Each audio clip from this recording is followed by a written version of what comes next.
Assalamualaikum warahmatullahi wabarakatuh.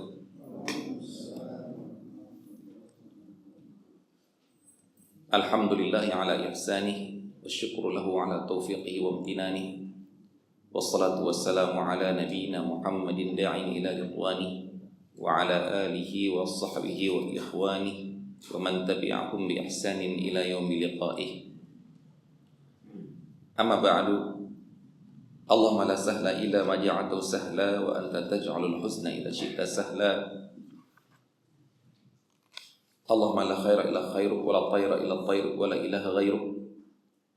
Allahumma la ya'ti bil hasanati illa anta wa la yadfa'u sayyi'ati illa anta wa la hawla wa la quwwata illa bik. Allahumma arinal haqqa haqqan warzuqna ittiba'ah wa arinal batila batilan warzuqna ijtinabah wa la taj'alhu multabisan 'alaina fanadhil. Allahumma ja'alna mimman yastami'ul qawla fayattabi'u ahsanah fa innaka waliyyu dzalika wal qadiru 'alaih.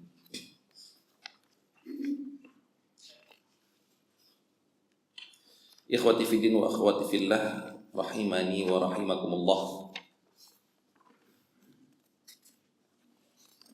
Alhamdulillah, pada subuh hari ini kita masih bisa melanjutkan kajian kita dalam pembahasan membaca dan memahami kitab Harta Haram Muamalah Kontemporer karya Dr. Irwandi Tarmizi, yang mana pembahasan kita insyaallah pada hari ini sudah sampai dalam pembahasan riswah ya.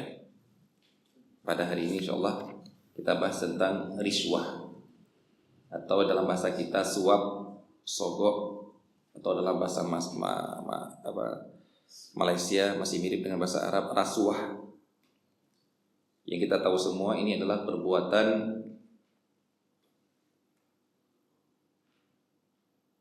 ingin menuju ke sesuatu lewat jalan belakang. Kalau kita katakan lewat jalur tidak resmi, sebenarnya dia tidak bisa mendapatkan hal tersebut, akan tetapi gara-gara ada sesuatu pemberian kepada orang yang menentukan, maka orang itu pun meloloskan orang ini untuk menuju ke tujuannya gara-gara ada pemberian tersebut. Hal ini insya Allah sebenarnya kita tahu semua. Ada hal-hal ikhwah sekalian yang kita yakini orang sebenarnya tahu ini ilegal. Orang tahu sebenarnya ini tidak boleh. Kenapa? Karena ternyata aturan yang sebenarnya pun melarang hal tersebut. Pemeriksaan keuangan, kalau ketahuan ada mendapatkan uang dari arah sini, dia juga akan dituntut pidana korupsi sebenarnya. Jadi hal inilah yang sangat kita khawatirkan di akhirat nanti. Ya, seperti dikatakan oleh Allah Subhanahu wa taala, balil insanu ala nafsihi basirah walau alqa ma'adirah. Sebenarnya orang itu tahu dirinya salah. Walau alqa ma'adirah, walaupun di akhirat nanti dia akan menyampaikan beribu alasan di hadapan Allah. Ya Allah, aku ini, ya Allah ini, ya Allah ini. Nah, disitulah akan nampak nanti nuqishal hisab. Hisab di hadapan Allah Subhanahu wa taala akan ditanya sedetil-detilnya, yang kemudian kita sendiri akan mengaku salah. Nah, ingat kita salah, tapi ketika ditanya kita akan beralasan. Namun akhir pertanyaan kita akan mengaku, iya, perbuatan saya ini sebenarnya salah. Dia akan mengaku dia berhak untuk diazab. Nah, inilah yang sebenarnya yang kita lakukan di dunia ini. Kita tahu itu perbuatan salah, akan tapi banyak alibi yang kita sampaikan di depan pengadilan agar dianggap tidak salah. Nah, di dunia kita bisa mengakali dengan salah satunya adalah dengan cara membayar sogokan, uang tutup mulut. Namun di akhirat tidak bisa. Semuanya akan nampak apa yang telah kita sembunyikan. Penulis di sini mengatakan di antara bentuk muamalat yang mengandung kezaliman terhadap orang banyak. Ini masih dalam perkara kezaliman kepada orang banyak. Di antaranya adalah riswah atau sogok atau suap.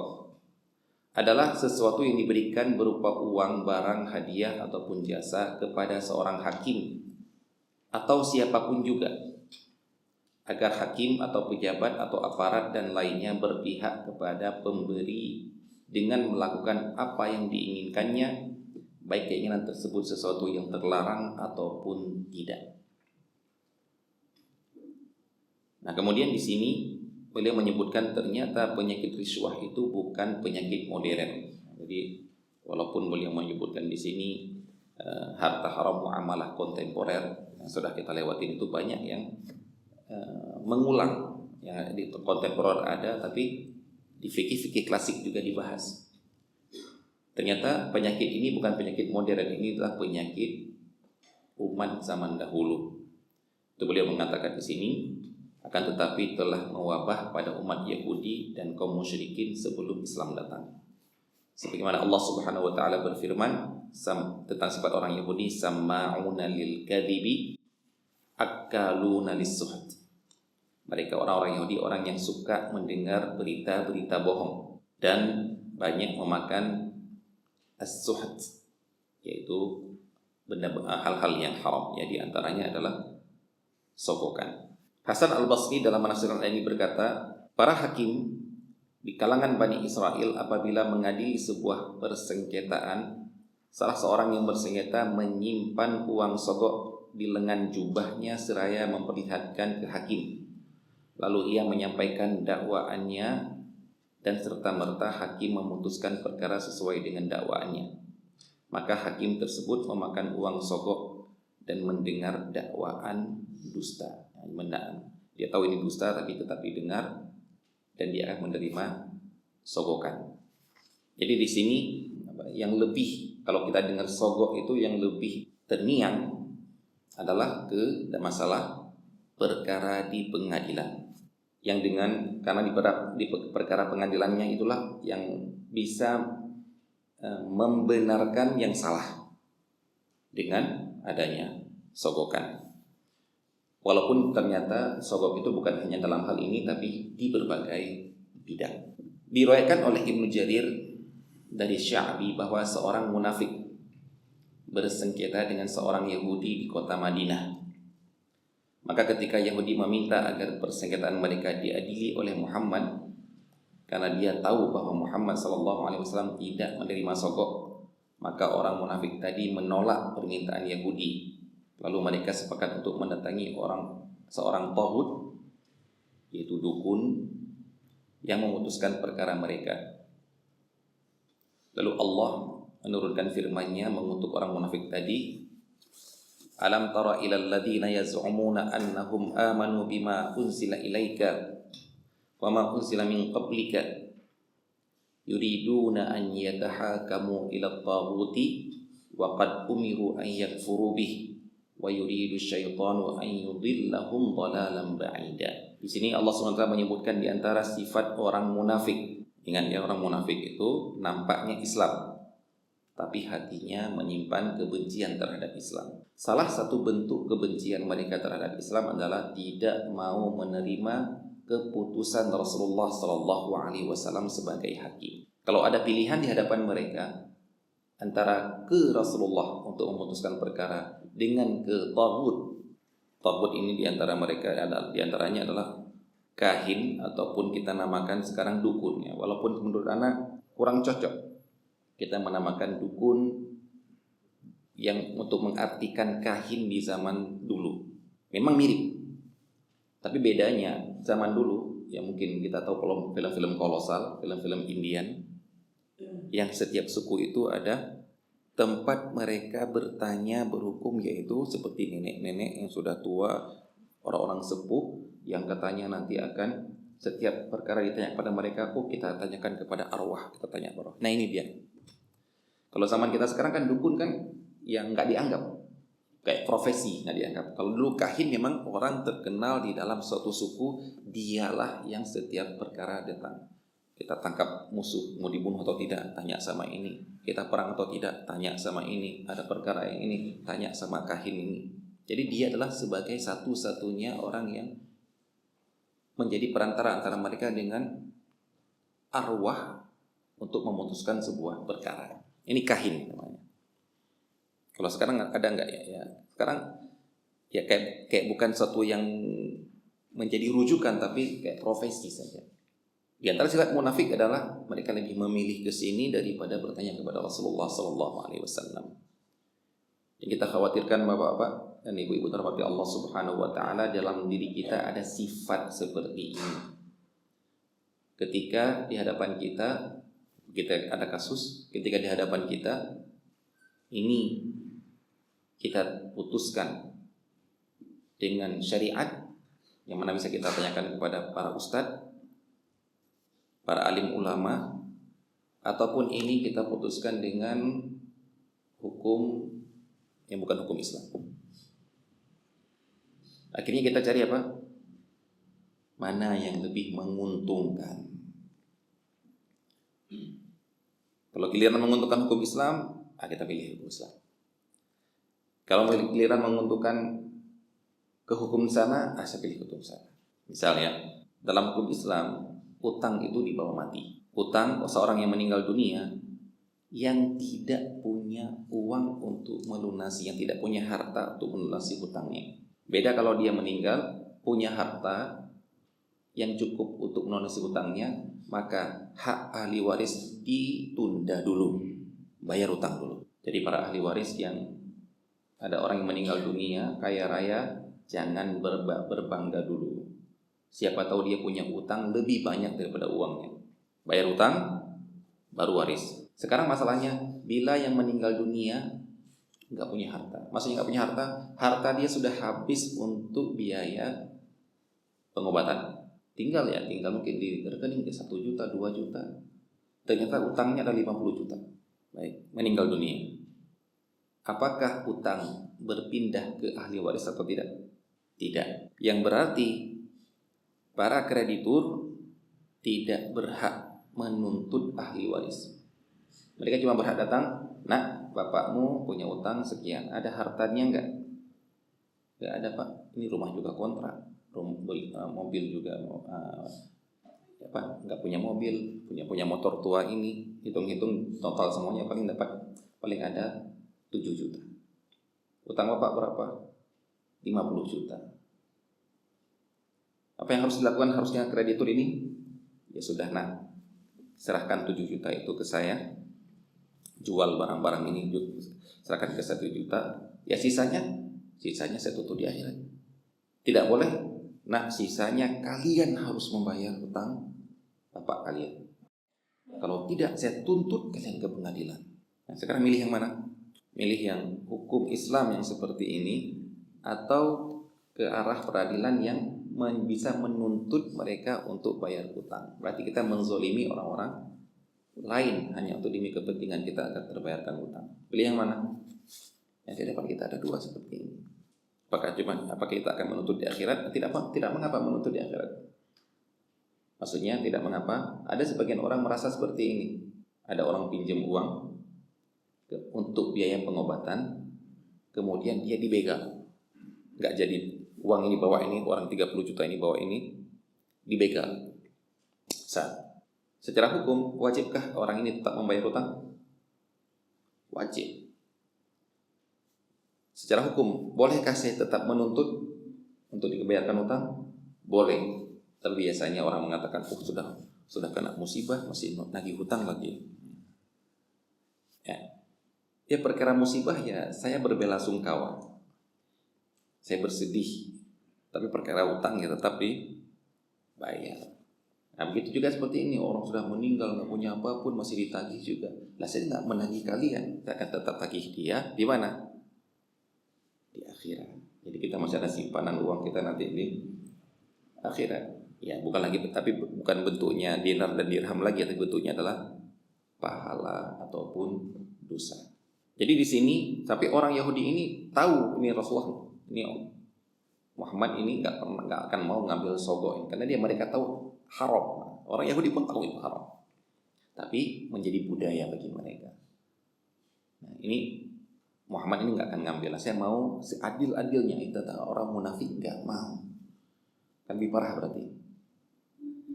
Baik, kemudian beliau mengatakan tradisi sogok di kalangan Yahudi benar-benar mendarah daging. Yahudi Khaybar pernah berusaha menyogok Abdullah bin Rawaha, sahabat Nabi yang diutus Rasulullah SAW untuk menarik kharaj. Yaitu di sini katakan pajak hasil pertanian dari Bani Khaybar. Namun dia, Abdullah bin Rawaha ini menolaknya. Sampai beliau mengatakan ketika ditawarin seperti itu, ya ma'asyara Yahud, wahai orang-orang Yahudi, wallahi innakum lamin abghadhi khalqillahi ilayya. Demi Allah, kalian ini orang yang paling aku benci, makhluk Allah yang paling aku benci di atas muka bumi ini. Wa ma dzaka bihamiliyya ala an ahifa alaikum. Namun kebencian aku itu tidak mengantarkanku untuk menzalimi kalian sedikit pun. Masya Allah. Wala yajrimannakum syana'anu qaumin ala alla ta'dilu. Janganlah kalian menjadikan kebencian kalian kepada satu kaum kalian untuk tidak berbuat adil. Berat ini. Hanya orang-orang yang beriman, yang kuat, yang bisa melaksanakannya. Sebagai pejabat di bidang perizinan misalnya, datang orang yang kita benci, musuh kita dulu, yang membuli kita dulu di kampus ini itu, dia mengatakan segala bentuk persyaratan sudah ada, kemudian kita merasakan ini kesempatan saya karena saya berada di atasnya sekarang. Apa yang dilakukan? Menzolimi. Kenapa? Karena kebencian. Nah, beliau menunjukkan di sini, walaupun kalian adalah makhluk Allah yang paling aku benci, tapi itu tidak akan membuat aku untuk menzolimi kalian sedikit pun. Maksudnya, yang akan aku tarik persentasenya dari kebun kurma ini tidak akan aku naikkan. Karena bisa saja. Kalian panennya 20 ton, aku hitung-hitung adalah 30 ton, sehingga prosentasenya naik, tapi aku tidak akan melakukannya. Fa amma ma aradtum min ar-rishwati fa innaha suhtun wa inna la na'kuluha. Yang kalian tawarkan kepada aku itu adalah itu sogokan, itu riswah, dan kami, beliau mengatakan bukan hanya pada diri beliau, dan kami umat Islam beda dengan kalian, dan kami tidak akan mengambilnya, tidak akan memakannya. Hukum riswah beserta dampaknya sudah jelas. Hukum riswah adalah perbuatan, adalah suatu hal yang haram. Yang beliau bahas di sini adalah dampaknya. Dampaknya riswah di sini seperti beliau katakan, naiknya harga barang. Yang ini menunjukkan kezaliman merata kemana-mana, bukan hanya saya menzalimi pihak ini satu orang. Itu satu orang bisa terjadi kezaliman kalau terjadi perkara di pengadilan berdua. Saya yang salah, saya yang menuntut dia padahal saya yang salah, tapi dia yang terzalimi. Itu antara dua orang saja. Tapi riswah ini juga bisa terzalimi untuk banyak orang. Apa contohnya? Ya, riswah untuk memuluskan ekspor, untuk memuluskan impor, untuk memuluskan perdagangan, perizinan. Baik, ada uang keluar, ada. Yang merasakan akibatnya siapa? Cuma dia toh, karena dia telah mengeluarkan uang? Tidak. Dia akan membebankan kepada harga barang, yang kemudian masyarakatlah yang mendapatkan barang yang naik. Ini satu yang jelasnya. Sogok untuk mendapatkan jabatan, terus cuma udah uang dia yang habis? Tidak. Dia akan selama jabatan pasti akan mencari uang kembali. Lewat apa? Ya lewat uang rakyat. Dari mana lagi? Yang dia harapkan untuk bisa kembali kepada dia adalah uang yang sebenarnya hak rakyat. Hak rakyat untuk fasilitas umum, untuk jalan, untuk pembangunan, untuk pendidikan, untuk kesehatan, yang sebenarnya cukup. tapi semuanya adalah datang ke kantong masing-masing hanya untuk kembali modal. Dan banyak hal-hal lain yang berdampak terhadap perbuatan riswah ini. Dalil keharamannya jelas. Rasulullah sallallahu alaihi wasallam bersabda, "La'ana Rasulullah sallallahu alaihi wasallam ar-rashi wal murtashi." Rasulullah sallallahu alaihi wasallam melaknat orang yang memberi sogok dan orang yang menerima sogokan. Kemudian beliau di sini juga menyebutkan dalil secara umum, "Ma min dzambin ajdaru an yu'ajjilallahu ta'ala li sahibihi al-'uqubata fid dunya ma'a ma yaddakhiru lahu fil akhirah mithlal baghi wa qati'atir rahim." Tidak ada dosa yang disegerakan hukumannya oleh Allah di dunia dengan tetap masih disimpan azab di akhirat nanti, seperti dosa kezaliman dan memutus tali silaturahim. Jadi menunjukkan bahwasanya dosa kezaliman itu bisa disegerakan azabnya di dunia. Tapi setelah apakah selesai sudah pasti saya akan diazab di akhirat? Enggak. Ma'ama yaddakhiru lahu fil akhirah. Dengan akan ada yang tersisa di akhirat yang akan dibalas, karena orang yang dizalimi belum mau memaafkan. Apa contoh dosanya yang seperti ini?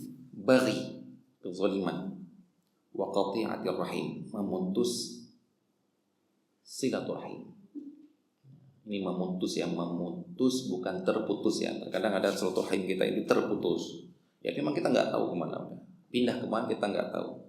Tapi yang memutus adalah benar-benar kita ucapkan kepada dia, nggak akan saya kunjungi kamu, saya nggak akan menimbulkan kebencian sesama kerabat, tidak akan saling menyapa, ketemu pun tidak mau berbuat baik. Inilah pemutus silaturahim. Ini akan bisa disegerakan azabnya di dunia. Bentuknya apa? Wallahu taala alam. Berbagai bentuk azab ketahuilah bahwasanya tentara Allah itu banyak. Tentara Allah bukan hanya malaikat, makhluk-makhluk yang nampak ataupun yang kasat mata, virus, bakteri, angin, cahaya, kilat, elektron, itu semua tentara Allah Subhanahu wa taala. Dan akan mengikuti perintah Allah Subhanahu wa taala. Dari azab-azab yang kita dapat adalah ya gara-gara itu. Maka berbahagialah kalau ada orang pernah menzalimi orang lain, diazab di dunia, diberikan hukuman di dunia, kemudian sadar, sehingga di akhirat kemudian sadar dan minta maaf, kemudian di akhirat nggak ada lagi. Yang khawatirnya adalah ketika dia berikan hukuman di dunia, dia tidak merasa. Ini sangat kita khawatirkan. Saya tidak merasa bahwa ini akibat kezaliman saya kepada orang itu, kepada lembaga itu. Saya telah menutup lembaga itu, saya telah melarang pembangunan tempat itu, padahal persyaratannya lengkap misalnya. Kemudian sakit, ataupun kecelakaan, ataupun yang lain-lainnya, tapi tidak merasa. Ya, seperti ini, ya siap-siap di akhirat akan dapat lagi. Karena itulah teguran Allah Subhanahu wa taala, minta maafkan. Selesaikan perkara kezaliman di dunia ini. Sebelum datang di akhirat ya tidak ada lagi pembayaran lewat dinar ataupun dirham. Baik, kemudian bentuk-bentuk riswah. Yang pertama, riswah dalam penegakan hukum, yaitu menyogok hakim agar memutuskan perkara seperti keinginannya. Yang seperti ini langsung Allah Subhanahu wa taala, beliau tidak menyebutkan di sini dalil dalam Al-Quran, disebutkan langsung dalam surat Al-Baqarah ayat 188. Wala ta'kulu amwalakum bainakum bil batili. Ini jelas-jelas larangan pertama secara umum, janganlah kalian memakan harta sesama kalian secara batil, secara haram. Kemudian disebutkan larangan yang berikutnya yang terkhusus dalam masalah peradilan, wa tudlu biha ilal hukami litakulu fariqam min amwalin nasi. Dan kamu menyuap hakim untuk memutuskan perkara yang menguntungkan kamu, yang kemudian kamu memakan harta orang lain atas keputusan peradilan yang telah kamu sogok. Dengan saya suap, hakim, tanah itu menjadi punya saya, padahal punya orang lain. Dengan saya suap, hakim, merek ini jadi punya saya, padahal punya orang lain.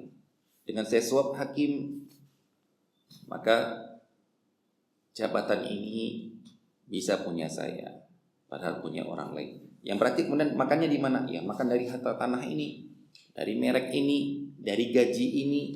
Dan ini sudah ada larangan khusus dalam Al-Quran tentang hal ini. Wa tudlu biha, kamu masukkan, kamu suap, kamu selipkan kepada hakim-hakim sehingga dia memutuskan sesuai keinginan kamu, yang kemudian dengan itu kamu memakan harta orang lain. Apa ini sudah double? Yang suapnya sudah dosa, kemudian suap tujuannya untuk kemaksiatan lagi, yaitu menzolimi orang lain. Di antara sebuah kaidah dalam peradilan disebutkan bahwa hukmul hakim la yuhallilu haraman wa la yuharrimu halalan. Keputusan hakim tidak bisa menghalalkan sebuah yang haram dan mengharamkan sebuah yang halal. Kalau rumah ini memang bukan hak saya nggak berhak mendapat warisan dari rumah ini. Saya ini cuma anak angkat, saya ini cuma sepupu jauh. Tapi dengan saya mengajukan ke pengadilan dengan berbagai cara, diputuskanlah rumah ini untuk saya. Inkrah. Nah, sebagian orang yang tidak paham agama langsung mengatakan, kalau sudah diputuskan pengadilan, ya itu kan jadi halal bagi saya. Dan kita katakan tidak. Hukum Allah tetap hukum Allah walaupun diputuskan beda oleh hakim. Ke pengadilan mengajukan adopsi anak, diputuskanlah bahwa anak ini sudah sah menjadi anak yang kamu adopsi ini, sah menjadi anak kamu. Sebagian orang ada merasa senang kan, alhamdulillah pengadilan telah memutuskan ini jadi anak saya, sehingga istrinya mencium anak laki-laki ini, menyentuhnya, padahal bukan mahram. Kemudian dia masuk ke dalam anggota pewaris. Maka ini sahkah peradilan seperti ini? Tidak sah. Apalagi ditambah untuk mendapatkan yang tidak sah ini secara syariat pakai sogok lagi. Nah, ini kan kita bicara ke peradilan yang harusnya islami, disogok jadinya haram. Jadi keputusannya memutuskan sesuatu yang haram. Nah, apalagi dengan sebuah peradilan yang memang keputusannya sudah tidak seperti syariat Allah. Disogok lagi, sudah haram, sogok lagi. Yang contoh yang berikutnya, riswah penerimaan dan pengangkatan calon pegawai. Karena kalau dengar di media sosial itu sakit hati gitu. Karena kita tahu, insya Allah rahasia umum, kita tahu semuanya, tapi pejabatnya dengan tanpa malu mengatakan, oh, masuk instansi ini tidak ada, nggak ada uang, nggak ada sokongan, bersih dari korupsi. Kita yang dengarnya tuh gak gimana gitu. Karena kita tahu kenyataan sudah. Saudara kita, teman kita yang masuk sini jual sawah, jual ini, jual, kita tahu lah gitu. Rugi berapa kita tahu, tapi mereka mengatakan. Jadi ya sudah dosa nipu, dosa menerima sogokan. Na'udzubillah min dzalik. Yang berikutnya adalah hadiah dari calon anggota legislatif atau calon kepala negara daerah saat kampanye. Ada yang pernah dapat? Serangan fajar ya. Ya saya nggak dapat, nggak pernah dapat.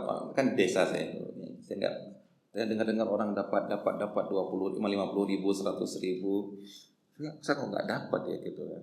Maksudnya nggak ada yang nawarin itu. Mungkin tampilan-tampilan seperti ini orang-orang yang sudah punya calon. Ma'ruf kan kita kan. Tampilan seperti ini sudah punya calon yang fanatik yang tidak akan kita ubah walaupun disogok bagaimanapun. Ya ini yang juga termasuk adalah riswah. Karena nanti akan merugikan orang banyak juga. Ini bisa hilang nggak kira-kira ini? Ya, nggak bisa hilang. Menurut logika kita ya, menurut logika kita, kalau menurut kehendak Allah Subhanahu wa taala ya memungkinkan untuk hilang. Tapi ini kan tidak. Jadi masyarakat tetap dibohongin terus setiap 5 tahun sekali, nanti dizolimi 5 tahun berikutnya kan. Sekali dizolimi. Terus tahun 5 yang berikutnya dibohongin lagi. Ya, seperti itu terus. Makanya antum mendukung dipilih DPR enggak ini? Dipilih DPR aja ya biar ya sogokannya di antara mereka lah. Masyarakat enggak dapat. Yang berikutnya adalah hadiah untuk pegawai dari pengguna jasanya. Di sini diistilahkan dengan hadiah. Karena kalau kita lihat tidak ada seperti seakan-akan tidak ada yang terzolimi. Cuma tolong mudahkan saya. Beda kan kalau saya ini tolong dia gagal, dia dihukum, dia gini. Ini nampaknya ada suatu kezoliman nampaknya. Sehingga ini kayak benar-benar suap gitu. Kalau yang ini nggak nampak suap. Nampaknya adalah hadiah. Cuma masalahnya hadiah di sini ada tujuannya. Seperti kata Umar bin Abdul Aziz ketika beliau tidak mau menerima hadiah dari rakyatnya, dibantah dan mengatakan Rasulullah aja menerima hadiah kok. Ayo mau jawab gimana ini? Seakan-akan masa Anda tidak mau menerima hadiah. Beliau menjawab dengan jawaban yang menohok sekali, menusuk sekali. Hadiah di zaman Rasulullah itu masih berupa hadiah. Sedangkan hadiah di zaman ini sudah berupa riswah. Hadiah di zaman Rasulullah tujuannya untuk mendapatkan kecintaan Rasulullah, barokah. Kalau sekarang kamu kasihkan saya hadiah, emang mau dapat barokah dari saya? Mau dapat doa mustajabah dari saya? Mau dapat kecintaan dari saya? Bukan kan? Ada di baliknya kan? Mudahkan urusan ini, loloskan permintaan saya ini, tender saya dimenangkan dan lain sebagainya. Awalnya adalah hadiah.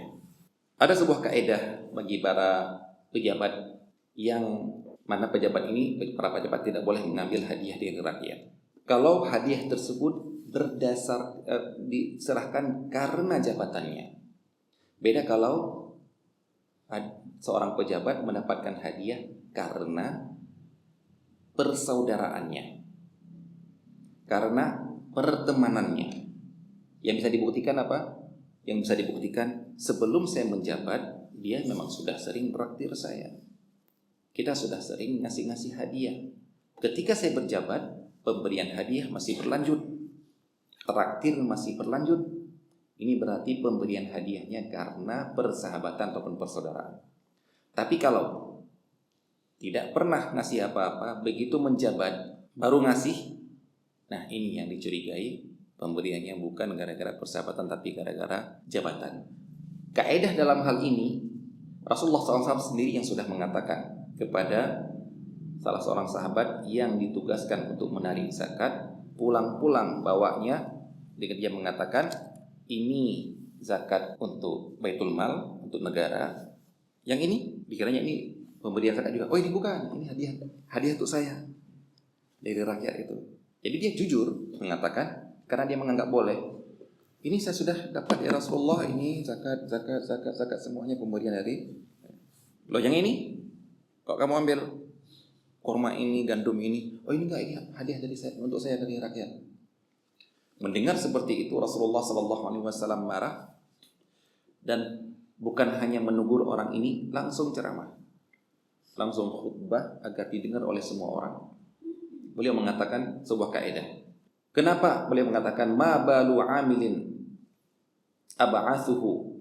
Kenapa ada orang pegawai yang saya utus untuk menarik zakat dari orang-orang lain, kemudian pulang-pulang mengatakan, oh ini punya Baitul Mal, punya negara, setoran untuk negara, zakat, wa hadza li, ini untuk saya karena dikasih hadiah untuk saya. Rasul memberikan sebuah kaidah, coba perhatikan semuanya. Afala qa'ada fi baiti abihi aw fi baiti ummihi hatta yanzura ayuhda ilaihi amla. Silahkan orang yang bilang tadi ini hadiah, yang bilang ini hadiah untuk saya khusus, silakan orang ini jangan jadi pegawai, jangan jadi utusan untuk menarik zakat itu. Duduk saja di rumah bapak ataupun ibunya, ada yang ngasih nggak ada kan? Nah, berarti pemberian kamu ketika kamu narik itu adalah karena jabatan, dan itu riswah, itu adalah sogokan haram. Masya Allah, kaidah seperti ini praktekkan. Ustaz, saya dikasih hadiah gini, karena apa kamu dikasih hadiah? Hadiah kan? Karena apa? Pernah nggak? Kenal nggak orangnya? Ya nggak kenal kan? Ada seorang yang mengatakan kepada anak, ya, pemberian dari pom bensin ketika dia sebagai petugas cek tera itu melebihi gaji. Ya mereka bilang ya hadiah, titipan, ini dan itu sebagainya. Nggak apa-apa, ikhlas dan sebagainya. Kita tanyakan, kamu kalau nggak pakai baju ini sebagai dikasih nggak? Beda kalau saya setiap pom bensin dikasih, kenapa? Paman saya aman gitu. Ini enggak kan? Dikasih gara-gara apa? Gara-gara bajumu, gara-gara jabatanmu. Berarti gimana Ustaz? Nggak usah nanya. Soalnya nggak usah nanya itu. Tanya sama undang-undang, boleh nggak ngambil ini? Nggak boleh. Selesai itu. Apa indikasi ketidakbolehannya ini Pak? Indikasinya adalah mailul qalbi, kecondongan hati. Ingat ya, ini bukan sebuah perkara yang kalau kita ambil dari sini menzalimi orang ini, enggak ada apa-apa. Saya baru menjabat jadi bupati, langsung banyak parsel, banyak hadiah, banyak pemberian, banyak yang ini. Lagi ada perkara enggak ada kan? Tapi kenapa dilarang? Jangan sampai nanti hati saya condong kepada orang yang ngasih hadiah. Padahal saya harus adil kepada semuanya. Tender harus berdasarkan harus profesional dalam penentuannya. Tapi gara-gara ini ngasih lebih banyak, saya lebih memenangkan ini. Nggak enak karena sudah ngambil ini, udah nggak enak. Ini ditutup dari awal, jangan ambil. Haram untuk ngambilnya. Ini bagi orang-orang yang kemaslahatan untuk orang lain, kayak pejabat tadi.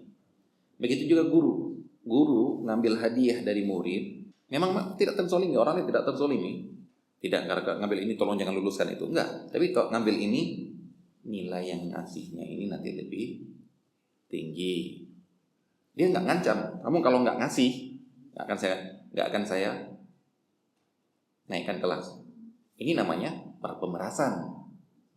Jadi enggak, dia merasa hadiah. Saya nggak ngapain dikasih kok. Tapi nanti kalau dikasih, masa anaknya saya kasih nilai jelek, masa ini dan sebagainya. Padahal dia harus memutuskan sesuatu sesuai dengan maslahat yang sebenarnya. Tapi sekarang dia tidak lagi memandang maslahat, yang dipandang adalah pemberian. Begitu juga kepada misalnya sekolah dalam memilih buku sekolah.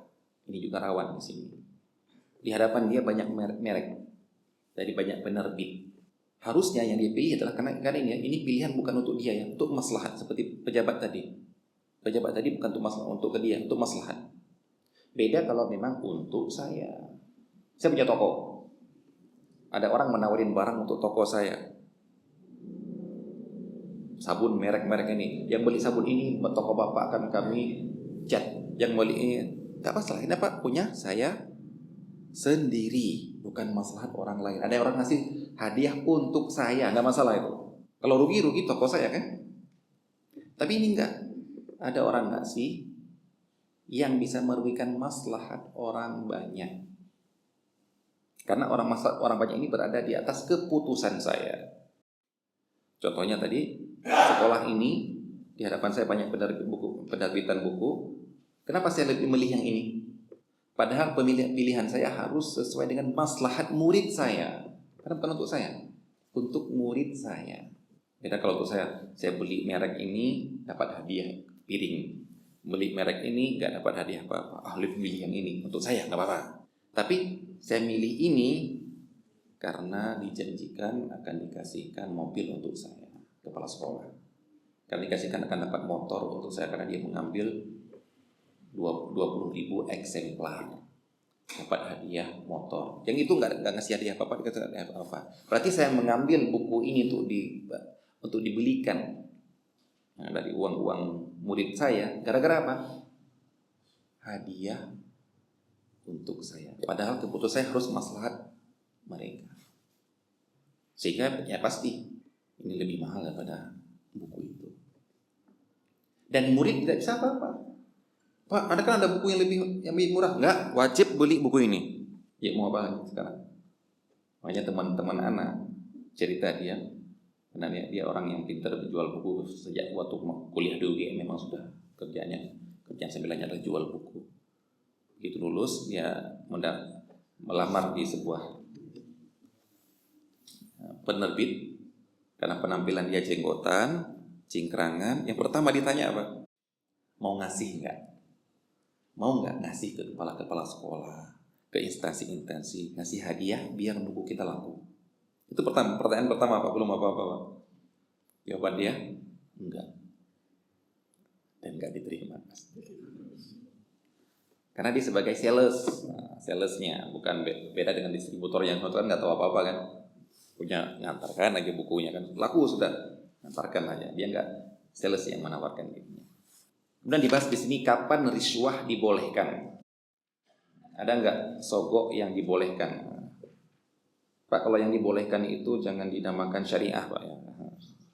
Enggak boleh. Ini sogok syariah ini ya. Jangan seperti itu ya. Ini riba syariahnya, jangan ya. Yang boleh kita bilang yang mubah saja lah. Mubah, boleh. Bukan berarti ini syar'i. Syar'i itu karena kalau syar'i itu seperti disyariatkan gitu. Enggak enak dengarnya itu. Kapan? Beliau mengatakan seorang muslim yang hidup di tengah masyarakat pemakan sogok sangat susah baginya mendapatkan hak-haknya bila tidak memberikan sogok. Di sini beliau katakan apa? Haknya. Yang dia sebenarnya berhak dapat tapi nggak dapat kalau tidak sogok. Kalau yang tender tadi kan bukan hak. Maksudnya dia dapat dengan cara berlomba. Kalau ini memang sudah hak saya didaftar, saya ketika daftar memang sudah lolos. Dia bilang ini, kamu sebenarnya lolos, nilai kamu tinggi. Ya mau ngasih berapa? Kalau nggak ngasih kamu nggak lolos. Ya gimana kira-kira itu Pak? Saya sudah sebenarnya lolos, orang di bawah saya. Tapi kalau saya nggak ngasih nggak lolos. Teman anak cerita itu di Palembang di Sumatera Selatan, bukan teman, alumni kita, tes jadi petugas haji. Aman tes teori kan, hukum haji ya, udah di luar kepala teman alumni kita ini. Kalau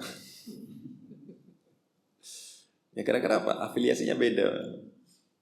Tahu kalau bilang afiliasi tahu kan maksudnya kan? Sudah. Ya cerita. Kalau nilai saya tinggi, paling tinggi nilainya. Ya kenapa? Ya tapi nggak diminta suap kan? Wallah nggak diceritakan apakah diminta atau tidak. Nah, bolehkah kita ngasih biar kita bisa mendapatkan hak kita? Ada dua pendapat para ulama di sini. Pendapat yang pertama tetap nggak boleh, tetap dalilnya jelas. Pendapat yang kedua yang mengatakan dalam kondisi tertentu seseorang dibolehkan memberikan sogok dan dosanya hanya menimpa penerima sogok karena dia zalim. Yaitu bila dia tidak mungkin mendapatkan hak-haknya kecuali dengan memberikan sogok atau ia tidak dapat menolak kezaliman yang menimpa dirinya kecuali dengan membayar sogok, maka pada saat itu ia dibolehkan membayar sogok dan dosanya akan menimpa penerima sogok. Ana pernah ketika membaca fatwa Syekh bin Baz, kayaknya Syekh bin Baz termasuk yang tidak membolehkan model seperti ini. Kayaknya, udah lama Ana baca itu Pak ya. Itu bahkan ketika misalnya dicontohkan haji. Ingat ya, haji di Saudi pun itu ada tasrihnya, ada izinnya. Enggak ada yang bilang, wah enak kalian ya di Saudi, ya kuliah di Madinah, di Mekah yang bisa haji tiap tahun ya. Enggak. Tetap 5 tahun sekali. Itu pun harus pakai travel, nggak boleh sembarangan. Tapi kan ada yang sembarangan, ya namanya nggak ketahuan ya semuanya bisa. Gitu. Misalnya, saya sebetulnya sudah tahun ini saya berhak, sudah hak untuk dapat haji. Uang sudah ada, daftar nggak ada. Nama saya disingkirkan di antrian, gara-gara saya nggak bayar. Boleh bayar nggak? Yang pernah anda baca di Syekh bin Baz? Nggak boleh, tetap nggak boleh. Terus gimana jalan keluarnya? Kamu laporkan orang tersebut ke atasannya. Anak ketika baca itu, ini nggak mungkin di Indonesia. Ini nggak mungkin di Indonesia. Syekh bin Baz enak sekali ngomong itu ketika di sana, di negeri beliau, bayangan beliau. Karena ini pelanggaran, kita laporkan ke atasnya biar orang itu ditindak. Kalau di Indonesia kita lapor di atas, diperas lagi. Bukan di Indonesia, di Konoha bukan. Di Ralat ya, di Konoha. Makin kita lapor ke atas, ya makin diperas lagi. Ke atasnya lagi ya bisa diperas lagi. Wallahu ta'ala alam, insyaallah pendapat mayoritas para ulama ini yang sangat kuat, yaitu yang disebutkan tadi dibolehkan, dengan catatan wajib berusaha terlebih dahulu untuk menempuh jalan yang benar demi mendapatkan haknya atau menolak kezaliman. Kalau sekarang apa caranya Pak? Nggak ada jalan kecuali dengan no viral, no justice. Nah, kalau ngelapor ke atas udah tetap nggak bisa juga. Baik, yang berikutnya adalah ini sebenarnya ini sudah kemarin. Itu bilang riswa ya, udah kemarin. Baru dapat catatannya sekarang sudah selesai. Ya sudahlah kalau gitu ya.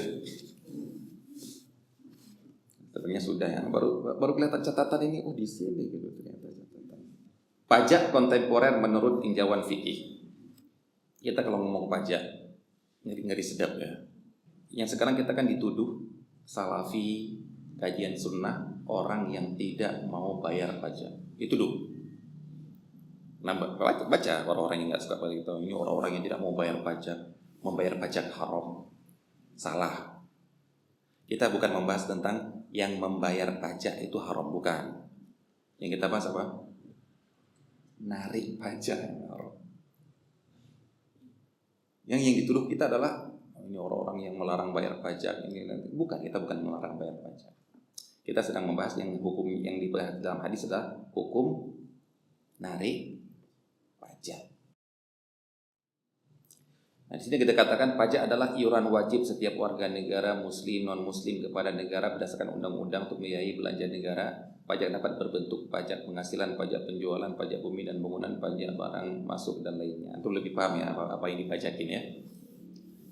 Pajak jenis ini telah dihapus oleh Islam, akan tetapi kenyataan yang dihadapi sekarang hampir seluruh negara Islam menerapkan pajak jenis ini untuk membiayai kebutuhan negara yang semakin bermacam. Untuk itu dibutuhkan ijtihad baru para ulama. Para ulama fikih telah membahas tentang hukum menarik pajak selain yang telah ditetapkan sebelumnya. Di antara mereka ada yang mengharamkan secara mutlak dan ada di antara mereka yang membolehkan bersyarat dan tidak ada yang membolehkan mutlak tanpa syarat. Jadi ada yang mengharamkan mutlak, membolehkan dengan syarat. Tidak ada yang membolehkan mutlak, itu enggak ada. Karena diriwayatkan oleh Imam Muslim dalam kitab sahihnya bahwa Nabi sallallahu alaihi wasallam bersabda kepada Khalid bin Walid radhiyallahu anhu yang melempar batu dengan kencang kepada wanita yang dirajam karena berzina. Wanita berzina dirajam seakan-akan hina kan? Seakan-akan hina. Maka kata Rasulullah sallallahu alaihi wasallam, "Mahlan ya Khalid, santai saja ya Khalid. Fawalladhi nafsi biyadihi laqad tabat taubatan law tabaha sahibu maksin la ghufira lahu." Sungguh wanita ini telah taubat dengan sebuah taubat yang seandainya para penarik pajak bertaubat seperti taubat dia maka akan diampuni. Ini menunjukkan bahwasanya penarik pajak itu dosa yang perlu bertaubat. seperti taubatnya wanita yang berzina ini. Dalam hadis lain Rasulullah SAW bersabda, la yadkhulul jannata sahibu maksin, tidak masuk surga para penarik pajak, ya, bukan para pembayar ya. Nah, itu yang disalahgunakan untuk pembayar. Baik, pendapat yang mengharamkan di antara ulama yang mengharamkan negara menarik pajak adalah Al-Mawardi dan Abu Ya'la. Jadi sebenarnya pajak itu sudah ada sejak di zaman Rasulullah SAW, bukan di Arabnya ya, di negara-negara lain mungkin, Allah Ta'ala alam. Makanya ada hadis ini karena ada kejadian di masa itu.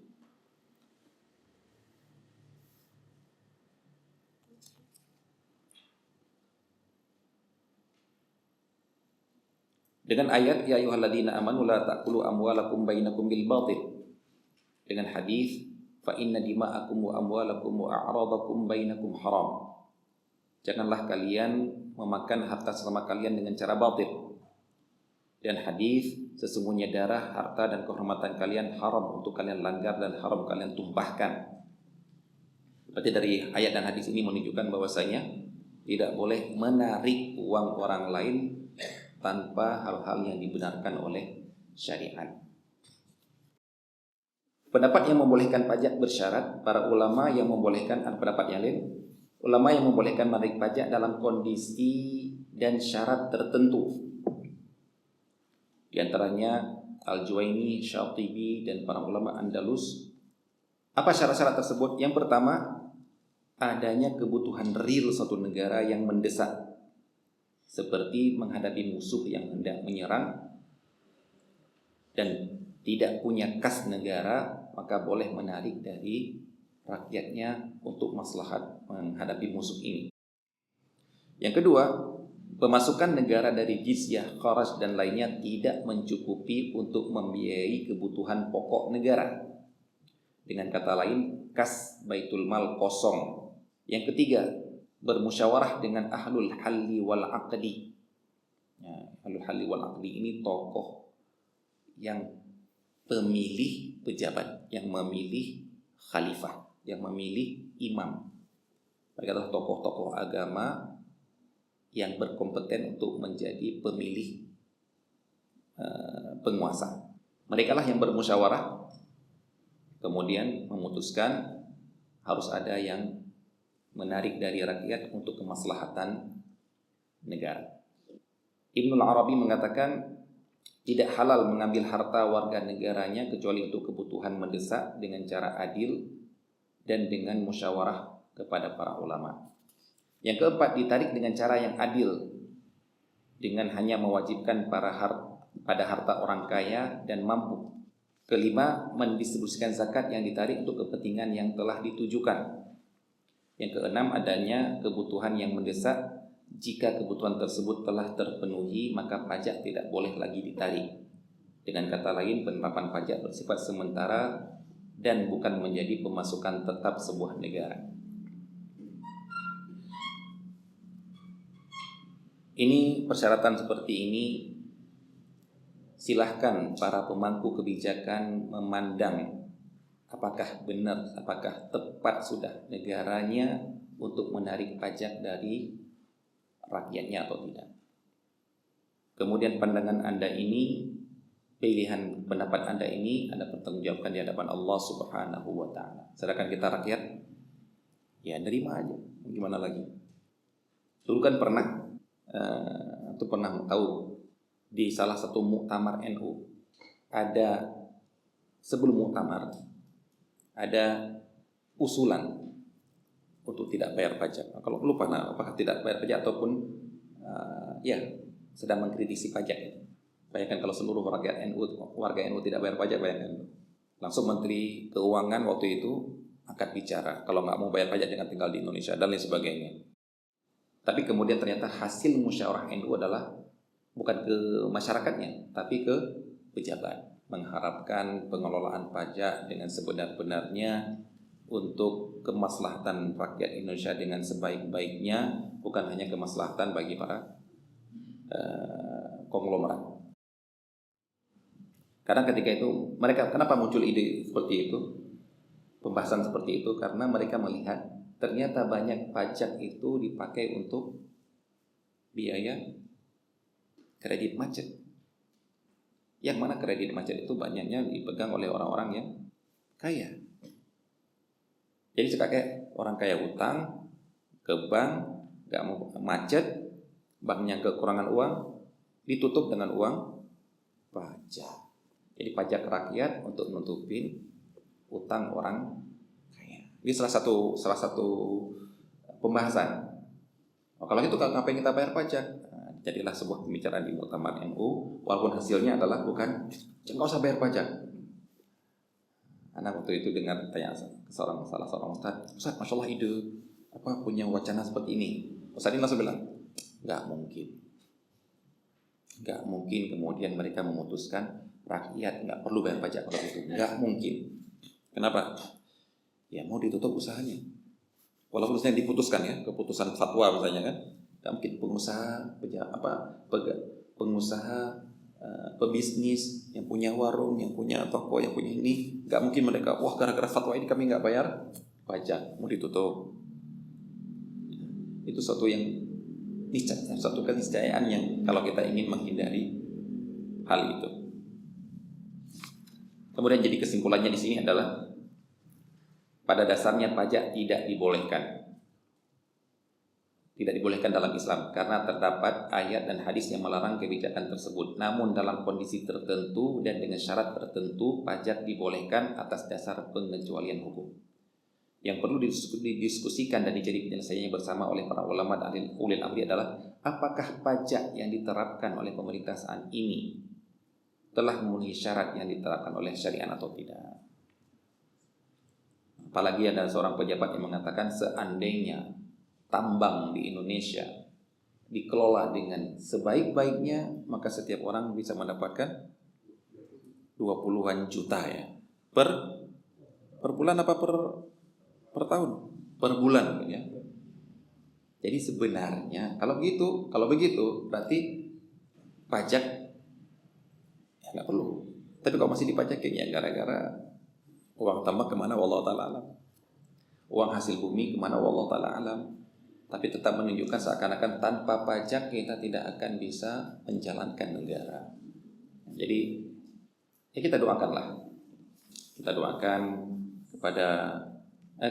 kepada Allah untuk mereka-mereka pemangku kebijakan agar Allah menghentikan kezaliman mereka, agar Allah menjadikan mereka menggantikan posisi mereka dengan orang-orang yang lebih baik yang bisa menjalankan hukum Allah Subhanahu wa taala. Baik. Insyaallah kita tutupkan sampai di sini. Insyaallah berarti kita lanjutkan nanti Syawal ataupun Zulqa'dah ya. Kita masuk nanti kepada masalah yang haram yang berikutnya itulah masalah gharar. Wallahu ta'ala alam, sallallahu ala nabiyina Muhammad wa ala alihi wasallam. Assalamualaikum warahmatullahi wabarakatuh.